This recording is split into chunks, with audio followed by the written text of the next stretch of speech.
Hello friends, my name is Shailesh Yugender and I am an incoming software engineer at Acolyte Digital. So yeah, before getting into the video, let's talk about something very important. Newton School has recently launched a completely online MS program in association with the Europe's MIA University.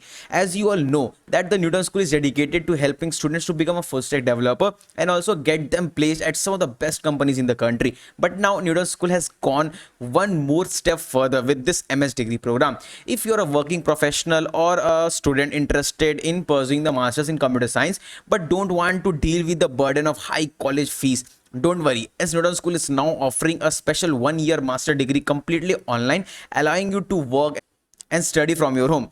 By having an online degree by the European University and accepted all across the world, you will be able to equip yourself with a valuable skill set while taking your career to the next level in India and abroad.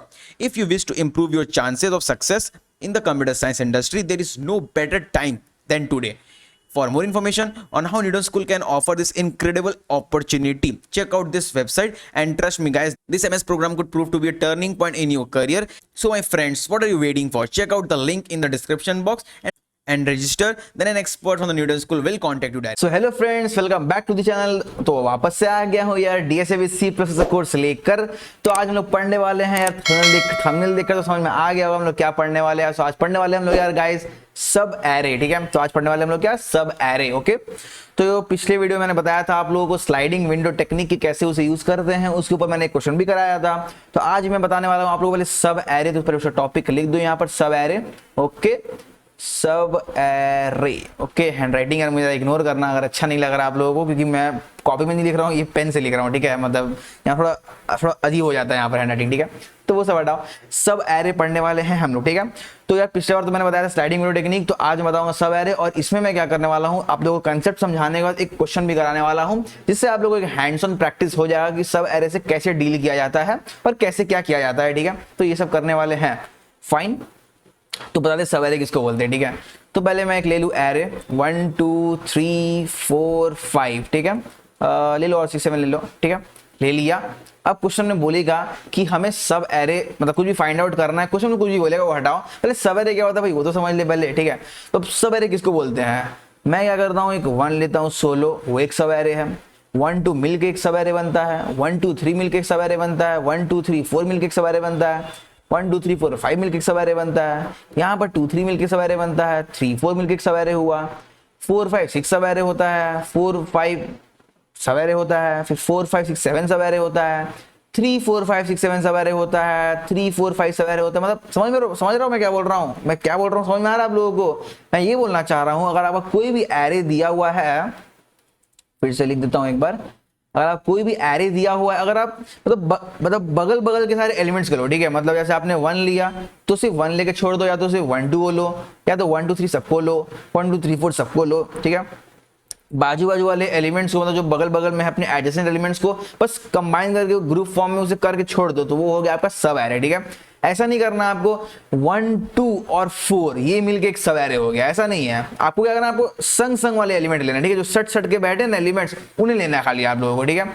जैसे 5 6 7 हो गया एक सब array, but सिर्फ 5 और 6 7 अपना ये दोनों मिलके एक सब एरे नहीं है, बट 5 अपना एक इंडिविजुअल सब एरे है, 7 अपना एक इंडिविजुअल सब एरे, ठीक है। एक और कंसेप्ट आता है यहाँ पर सब सीक्वेंस। तो जो मैंने दूसरा कंडीशन बताया कि 5 अलग लिया 7 अलग लिया, अब 5 7 को मैं क्या करता हूँ, एक सेट में डाल देता हूँ ऐसे ही। अब बोलूंगा एक सब एरे है, नहीं, ये एक सब सीक्वेंस है, ये सब एरे नहीं है, ये एक सब सीक्वेंस है, ठीक है। तो उसका ही कभी बात करेंगे बाद में, बट आज मैं बात करने वाला हूँ सब एरे के बारे में, तो सिर्फ उसी के बारे में डिस्कस करने वाले हैं, ठीक है। तो समझ में आना क्या बोल रहा हूँ मैं, जब 1 2 3 4 5 कुछ भी आपका दिया हुआ है, तो आपको सब एरे कैसे देखना है, एक सोलो एलिमेंट भी सब एरे हो सकता है, 2 एलिमेंट संग वाले लो सट के जो बैठे हुए, ठीक है, वो एक सब एरे हो सकता है, 1 2 3 भी हो सकता है, 1 2 3 4 भी हो सकता है, 1 2 3 4 5, मतलब पूरे एलिमेंट्स को ले लो एक बार में, वो भी एक सब एरे हो गया, ठीक है। उसी तरह आपका 2 अकेला में हो गया, 2 3 हो जाता है, 2 3 4 हो जाता है, 2 3 4 5 हो जाता है, सब मिलके एक सब एरे बन जाते हैं, ठीक है। तो आपको क्वेश्चन में अगर बोलेगा कि एक एलिमेंट है उसे कितने सब एरेज होते हैं, ठीक है, तो मैं आपको डायरेक्टली एक आइटरेट करके दिखाता हूं एक नॉर्मल छोटे से एग्जांपल पे। जैसे मान लो मैंने लिया एग्जांपल 1 2 3 4, ठीक है। तो चलो इसका सारे सब एरेज को प्रिंट करते हैं कि कितने सब एरेज प्रेजेंट है इसमें, ठीक है। तो काउंट करते के करके, तो एक हो गया सिर्फ 1, एक हो गया सब एरे, एक हो गया आपका 1 2 मिलके एक सब एरे हो गया, 1 2 3 एक सब एरे हो जाता है आपका, 1 2 3 4 एक सब एरे हो गया, सिर्फ आपका एक 2 सब एरे हो जाता है, 2 3 सब एरे हो गया, 2 3 4 एक सब एरे हो गया, सिर्फ 3 एक सब एरे हो गया, 3 4 एक सब एरे हो गया और सिर्फ 4 सब एरे हो गया। ठीक है, देख सकते हो यहाँ पर कोई भी आपका जो सब एरे था कोई भी रिपीट नहीं हुआ है, सब यूनिक है, अपने अपने में सब यूनिक है। 1 है, 1 2 है, 1 2 3 1 2 3 4, 2 है, 2 3 2 3 4 3 3 4 4, सब यूनिक है, कोई अपने में रिपीट नहीं हो रहा है। ठीक है, देख सकते हो इसमें कितने सब एरेज हुए हैं, 1 2 3 4 5 6 7 8 9 10, मतलब 1 2 3 4 एलिमेंट्स थे, उसके यहाँ पर हो गए 10 सब एरेज हो गए। ठीक है, तो यार अगर आपको कोई क्वेश्चन में बोला जाए कि मतलब कोई भी ऐसा दिया हुआ है, मान लो ये एरे दिया हुआ है, ठीक है, आपको क्या करना है, सारे सब एरे निकाल के सारे सब एरे का सम करना है। मतलब जैसे फर्स्ट सब एरे का सम क्या होता है, 1 हो जाएगा ऑफ कोर्स। सेकंड सब एरे जो मैंने निकाला 1 2 सम कितना हुआ, 2 + 1 3 हुआ। नेक्स्ट कितना हुआ आपका 3 4 5 6 होता है आपका सम। इसका कितना होता है आपका 4 5 7 8 9 10 होता है आपका। उसी तरह 2, ये हुआ 5, ये हुआ आपका 4 5 6 7 8 9 हो जाता है आपका। ये हो गया 3 4 5 6 7 हो गया और ये 4 हो गया। ठीक है, तो देखिए यहाँ पर आपको सम मिल जाता है, हर एक सवारे का सम मिल जाएगा। अब क्वेश्चन में बोलेगा कि जो सारा सम मिल रहा है उसमें जो मैक्सिमम है उसे आपको प्रिंट कर देना है। तो यहाँ देख सकते हो, यहाँ मुझे मैक्सिमम कौन मिलता है, 10 मिलता है। ठीक है, तो मुझे 10 सिर्फ क्या करना होगा, प्रिंट कर देना होगा सिंपली सा। ठीक है, समझ में आ रहा है क्या बोल रहा हूँ मैं, आपको क्या करना है, क्वेश्चन में अगर बोल सकता है क्या कि सारे सवेरे को निकालो, ठीक है, उसमें क्या करो, सबका सम निकालो। ठीक है, सारे सवेरे का सम निकाल दो। अब उसमें सम में से जो मैक्सिमम सम होने वाला है वो मुझे आंसर प्रिंट करके दे देना है। तो वो 10 हो गया यहाँ पर। तो इस तरह का और भी बहुत सारे क्वेश्चंस है जो पूछे जा सकते हैं। तो मैं क्या करता हूँ, पहले आपको एक बेसिक क्वेश्चन कराता हूँ क्या, कि आपको एरे दिया हुआ है, आपको सारा सब एरे प्रिंट करना है। ठीक है, आपको सारा सब एरे प्रिंट करना है। चलो ये एग्जांपल लेता हूँ 1 2 3 4 वाले, और आपको इस तरह आपको प्रिंट करते हुए दिख जाएगा। ठीक है, तो मैं अप्रोच कैसे करूंगा, ये पहला बात है। ठीक है, कोड वोड तो समझा दूंगा मैं आपको, बट अप्रोच मैं कैसे करूंगा। तो चलते हैं फिर अप्रोच की तरफ कि मैं कैसे अप्रोच करने वाला हूं इस वाले क्वेश्चन को। ठीक है, यहां मैं क्या करूंगा, 2 लूप चलाऊंगा। पहला लूप चल रहा होगा आपका पूरा स्टार्टिंग से लेकर, मतलब 0 से लेकर पूरा n तक लूप चल रहा होगा। और सेकंड लूप कहां से चल रहा होगा, मान लीजिए ये i है। ठीक है, ये लूप आपका i चल रहा है 0 से n तक। सेकंड आपका चल रहा है j लूप। ठीक है, वो आपका चलाऊंगा मैं i से लेकर n तक। अब मैं बता रहा हूं क्यों चलाऊंगा, मैं आपको दिखाता हूं चला के, क्यों दिखाता हूं, क्यों चलेगा ये वाला काम करने वाला। ठीक है, तो 1 2 3 4 लिया। चलिए अब मैं क्या करता हूं, i होता है हमारा 0। ठीक है, फर्स्ट टाइम i 0 हमारा है। ठीक है, तो मैं j चला रहा हूं कहां, 0 से लेकर n तक। फाइन, 0 से लेकर n तक चला रहा हूं। तो फर्स्ट टाइम मुझे क्या मिला, सिर्फ एरे ऑफ j कौन है हमारा, सिर्फ ये है, मतलब स्टार्टिंग में तो j0 है ना हमारा, तो 1 हमारा कौन है, एक वैल्यू, तो मतलब 1 एक हमारा सवेरे हो जाता है। जैसे मेरा j इंक्रीज होता है, मतलब j हमारा हो गया 1, तो मतलब मैं अब स्टार्टिंग से लेकर इस पॉइंट तक देखूंगा, जो j है वो स्टार्टिंग से लेकर उस पॉइंट तक देखूंगा। अब कितना 1 2, तो 1 2 मिलकर हमारा एक सवेरे हो गया। जब j हमारा 3 हो जाएगा, नेक्स्ट जब प्लस होगा 3 हो जाएगा, तो मैं क्या करूंगा, स्टार्टिंग से लेकर यहां तक जाऊंगा और देखूंगा क्या कि कितना सवेरे मुझे, कितना क्या वैल्यू मिल रहा है, मुझे मिल रहा है 1 2 3 मिल रहा है मुझे। ये बढ़ा के आई थिंक 3 नहीं होना चाहिए, 0 था 1 था 2, अब 3 होगा, पहले 2 होगा अब 3 होगा। ठीक है, तो यहां से लेकर मैं पूरा यहाँ 3 तक देखूंगा। ठीक है, और मुझे 1 2 3 4 एक सवेरे मिलने वाला है। ठीक है, अब देख सकते हो जो हमारा n तक पहुंच गया, n बेसिकली क्या था हमारा, यहाँ 4 था ना, तो 3 < 4 लास्ट यहीं तक चलेगा हमारा लूप, क्योंकि अब नेक्स्ट तो 4 < 4 तो कट जाएगा ना हमारा, ये लूप नहीं चलने वाला है। अब मान लीजिए नेक्स्ट ये देखिए मुझे इतना पार्ट मिल गया सवेरे का। ठीक है, अब जब मेरा i इंक्रीज होके 0 से 1 होता है, तब मेरा देखिए यहाँ मैं दिखा दे रहा हूँ फिर से, जब मेरा i इंक्रीज हो जाता है तो मतलब मेरा i यहाँ पर सेटल हो गया। ठीक है, अब वापस मेरा j चल रहा है कहाँ से लेकर, i से लेकर n तक। फाइन, तो मेरा पहले क्या रहेगा, j चलेगा मेरा i से लेकर n तक। तो स्टार्टिंग में i क्या है मेरा 1, तो मेरा 1,1 मतलब सिर्फ एक ये वाला हुआ, मतलब 2 हमारा एक सवेरे हो गया। जब j हमारा फिर जब 2 हुआ, तब यहाँ से लेकर यहाँ तक देखेंगे हम लोग, तो हम मुझे 2 3 एक सवेरे मिल जाएगा। j जब बढ़ के मेरा 3 होता है तो इतना देखने वाले हम लोग, मतलब 2 3 4 हमारा एक सवेरे होगा। उसी तरह स्टार्ट होगा हमारा 3 से, तो 3 एक सवेरे, फिर 3 4 सवेरे, फिर स्टार्ट होगा 4 से तो 4 एक सवेरे। तो देखा जाए तो सारा सवेरे हमारा यहाँ कवर हो जाएगा। ठीक है, तो समझ में आया ना क्या मैंने बताया आप लोगों को। तो अब चलते हैं फटाफट कोड की तरफ। तो पहले ये वाला पार्ट को मैं हटा देता हूँ, जो मेरा पहले का लिखा हुआ था कोड।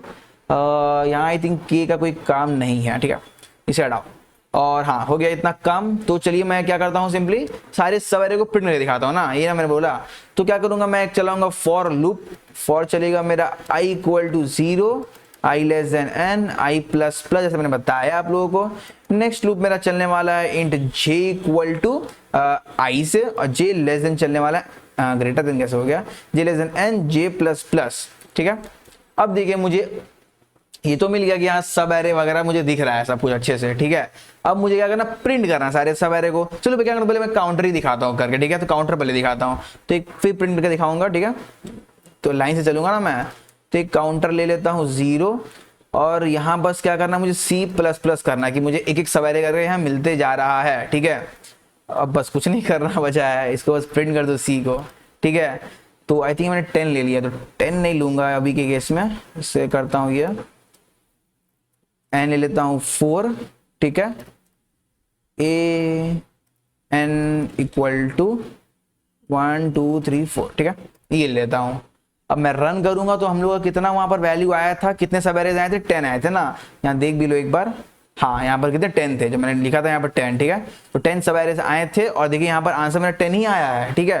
मतलब यहाँ काउंटर मेरा सही निकल रहा है, ठीक है। अब काउंटर को हटाओ, काउंटर का काम खत्म। अब मुझे प्रिंट करना है सारे सब एरेज को, ठीक है। तो देख सकते हो मुझे सवेरे प्रिंट करना है, तो मैं यहाँ पर मुझे चलाना पड़ेगा फॉर लूप, क्योंकि मुझे तो आइटरेट करके पूरा सवेरे को प्रिंट करना है ना, तो मुझे चलाना पड़ेगा एक वाइल लूप, ठीक है। तो सॉरी वाइल लूप नहीं, एक लूप, फॉर लूप चलाओ। तो के मैं चलाऊंगा, के इक्वल टू, बोलो कहाँ चलाऊंगा, के मैं कहाँ चलाऊंगा, आई से चलाऊंगा ना। ये देख सकते हो यहाँ पर जब भी हम लोग नीचे कर रहे थे तो आई को फिक्स कर रहे थे, यहाँ पर आई को फिक्स कर रहे हैं हम, 102 लिए, आई को फिक्स करके ये लिए, आई को फिक्स करके ये लिए, आई को फिक्स करके फिर आगे वाला लिए। उसी तरह यहाँ भी वही हुआ, आई को फिक्स करके यहाँ 16 लिए, आई को फिक्स कर रहे हैं, आई को फिक्स कर रहे हैं, सिर्फ जे आगे बढ़ रहा है, ठीक है। तो मेरा लूप चलने वाला है कहाँ से, आई से, ठीक है। तो चलेगा हमारा आई से, के लेसन चलेगा हमारा जे तक, और के हो जाएगा प्लस प्लस, और सिंपली मैं यहाँ पर सी आउट कर सकता हूँ एरे ऑफ के, ठीक है। और यहाँ एक स्पेस दे दूंगा इस फॉर लूप के बाद, मतलब मेरा एक आंसर तो बन चुका है। यहाँ मैं फिर एंडल लगा दूंगा, तो न्यू लाइन में हमारा प्रिंट होते रहेगा। ओके, एक बार रन करके देख लेते हैं मेरा काम कर रहा है कि नहीं। क्या बोल दिया, एरर आ चुका है सी, अच्छा सी तो मैं हटा दिया ना, सी को हटाओ। अब एक बार रन करो, तब देखो क्या आता है आपका आंसर। यप, तो आंसर क्या है आपका, 1 आया, 1 2 1 2 3। आई थिंक यहाँ एक मिस हो गया, आपका आंसर 1 2 3 4 नहीं आया। क्यों नहीं आया, चलो देखा जाए क्यों नहीं आया। आपका आई देखिए 0 से स्टार्ट हो रहा है, ओके। यहाँ चल रहा है क्या, पहले एक स्पेस प्रिंट हुआ है ना, मतलब कुछ मिसिंग हो रहा है यहाँ पर, ओके। तो मेरा लूप चल रहा है, देखिए यहाँ 0 से, फर्स्ट टाइम क्या था आपका, ये 0 था, तो 0 लेस देन 0, आई थिंक कोई लूप ही नहीं चला यहाँ पर, ठीक है। तो एक काम करता हूँ मैं यहाँ पर आई को, जे को क्या करता हूँ, एक +1 कर देता हूँ, ठीक है, एक +1, ओके। देखता हूँ इससे कोई फायदा होता है कि नहीं। या हो गया फायदा, सब आ गया। आई थिंक 1 1 2 1 2 3 1 2 3 4 2 2 3 2 3 4 3 3 4 4, या सब आ गया हमारा। तो मुझे क्या हुआ, बेसिकली मैंने क्या किया, जे हमारा चल रहा था आई से लेकर एन तक, फाइन। अब मैं लूप क्या चला रहा हूँ, आई से स्टार्ट कर रहा हूँ। अब देखिए जे भी तो देखिए आई से ना बैठा हुआ आई पर, तो मुझे एटलीस्ट एक तो मुझे प्लस करना पड़ेगा ना उसे प्रिंट करवाने के लिए, क्योंकि मैंने यहाँ कंडीशन क्या चेक किया है के लेस देन। अगर मैं ये ना करके माइनस मतलब हटा देता और यहाँ बस इक्वल टू लगा देता, इसका मतलब क्या हुआ, मुझे आई से जे पूरा एलिमेंट प्रिंट करना है, ठीक है। तो मैं अगर चलाऊंगा लूप तो वही चीज, सेम चीज आंसर हमारा आएगा, ठीक है। सेम आंसर आया हमारा, क्यों, क्योंकि हमारा क्या है 0 0, मतलब क्या बोलते हैं 0,0, मतलब कौन है 0,0 हमारा, बेसिकली 0 से 0, 0 से 0 कौन है, ये 0 से 0, फिर 0 से 1 ये है, 0 से 2 ये है, 0 से 3 ये है। तो इस तरह हमारा प्रिंटिंग हो रहा था, तो हमारा उस समय एक मतलब जो लूप है वो हमारा स्किप हो जा रहा था, ठीक है। इसलिए वो आंसर नहीं आया, इसलिए इक्वल टू मैंने लगाया, क्योंकि 0 से 0 हमारा लूप चले, 0 से 1 2 लूप चले, 0 से 2 3 लूप चले, ठीक है। इस तरह देख सकते हो हमारा आंसर प्रिंट हो गया है, ठीक है। तो अब मैं क्या करता हूँ, वो क्वेश्चन करा दूं क्या, टाइम तो बहुत हो गया है। एक काम करता हूँ, नेक्स्ट वीडियो में वो क्वेश्चन कराता हूँ, ठीक है। तो वीडियो बेसिकली मैं क्या करूंगा, डायरेक्टली सिर्फ क्वेश्चन पे डायरेक्ट में आ जाऊंगा, ठीक है। वो क्वेश्चन पे मैं क्या बताने वाला हूँ आप लोगों को, कि जो मैंने यहाँ बताया था ना ये वाला, कि सारे सम निकालूंगा और सारे सम में से जो मैक्सिमम सम हो रहा होगा मुझे बस वो प्रिंट कर देना है, ठीक है। समझ में मैं क्या बोल रहा हूं, मैं सारे सम को निकालूंगा, सारे सम में से जो मैक्सिमम वैल्यू आ रहा होगा वो सम मुझे प्रिंट करके देना है, ठीक है। तो ये बेसिकली मेरा क्वेश्चन होने वाला है, ठीक है। तो ये क्वेश्चन मैं बताऊंगा नेक्स्ट वीडियो में, ठीक है। तो ये कोड मैं सेव करके रखूंगा, जब नेक्स्ट वीडियो में स्टार्ट करूंगा तो ये कोड आपको सामने दिख रहा होगा, बस इसी में एडिटिंग मारते जाऊंगा, ठीक है। तो यार ठीक है, तब फिर इस वीडियो में इतना ही रखता हूं। तो अगर वीडियो अच्छी लगे तो वीडियो को लाइक कर देना, चैनल पर नए हो चैनल को सब्सक्राइब कर देना। तब तक मिलते हैं नेक्स्ट वीडियो में, अंटिल देन बाय बाय।